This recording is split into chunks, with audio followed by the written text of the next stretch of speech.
It is to send the fact that they didn't want to have their opportunity on our channel to reach people they wouldn't normally reach and get their voices heard. Because I wasn't there agitating them, I was asking them very fair questions. What do you make of this prescription? Do you think your freedom of speech is under attack? And they just shouted and screamed. There's men jeering at me, coming at me with this bloke from America, coming at me with his Bible. Like, what are you doing here, mate? But it's a common theme, isn't it, unfortunately? Isn't it, Kai? That is such... Is that how you spend your weekdays? So ridiculous. And Will, I'm just going to ask you to actually stand up what you said about the far left being responsible for the vast majority of political violence, not only in the UK, but the Western world. I would question your facts, because actually, here in the UK, where was your anger when we were firebombing migrant hotels? Where was your anger when two MPs were killed in the last few years? Where's your anger? I'd never see that from you. And you claim that the far left is responsible. But that's just what you're telling the audience. And you have no stats to back it up. I don't condone that aggression or that violence, but it is almost overwhelmingly on the left, not the right. But where are the stats?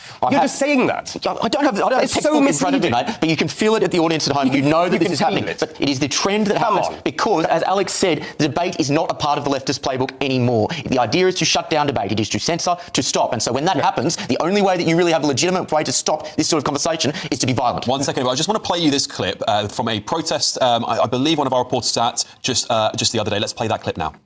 Right, I mean, these hotels, nobody was using them. They were hemorrhaging financially. And I'm not happy that these hotels are being used. Neither are the asylum seekers. They want the right to work. You know, I've been part of different campaigns where we're saying, look, you know, if somebody's claiming asylum, give them the right to work. They want agency in their life. They want to pay back to this community who's given them sanctuary. Who wouldn't?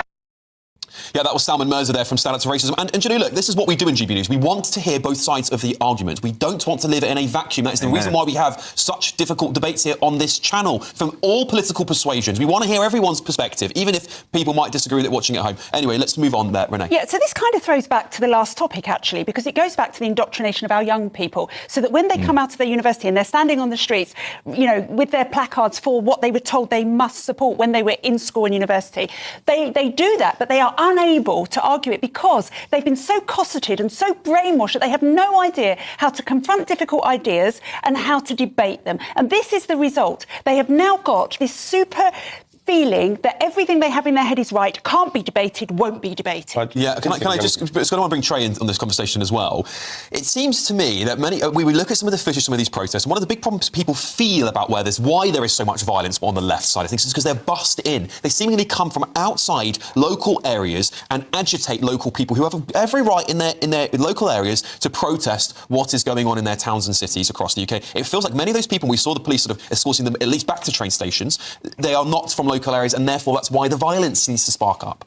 I think it's simple, guys, and I like what you said, and that's what I love about GB News. I think for a lot of people, the perception is that GB News, some of it, elements of it, is fueling some of this. So even the people coming in are from anti-racist parties, anti-racist groupings. I don't know if you guys have ever been the victim of any racial attack. I've been. When I was 17, I was punched in the face and threatened to be thrown into the Grand Union Canal. And I don't think you guys have got it. The rhetoric has changed in this country. I'm very much a centrist. I can see all sides of the argument, but it's getting to the point where people are in danger. You know, my wife's family was attacked. They had hijabs on, they were attacked. It was actually an anti-Iranian thing, and they were physically attacked. When you don't have any nuance in these conversations, people are seen as the bad guys, and they're attacked. And I commend GB News for having people with different views, because we should have a well-rounded discussion about it. And I think that's what's happening. People don't want to see what they see as complete racist, where everything is blamed the Muslims, everything is blamed the migrants, there's no nuance, and people are against that. And rightly so. We should have that kind of robust conversations here in the UK. I just think on that argument, by the way, because I think this is really important, there is nuance in that argument, because the left will say this is because Stand Up to Racism are the one counter-protesting the migrant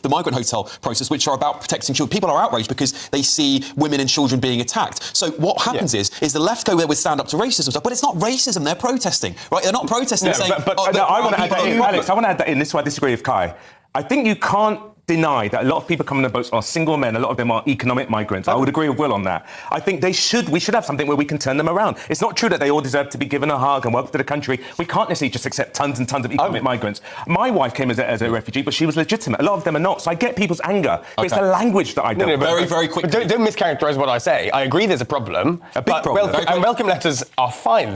That's not the problem either. But this misinformation about far-left protests, I think that's below the belt. Everyone saw the footage. There's no proof. Everyone saw the footage. The debate is over. Thank you for joining us for this last time. We'll stay with us.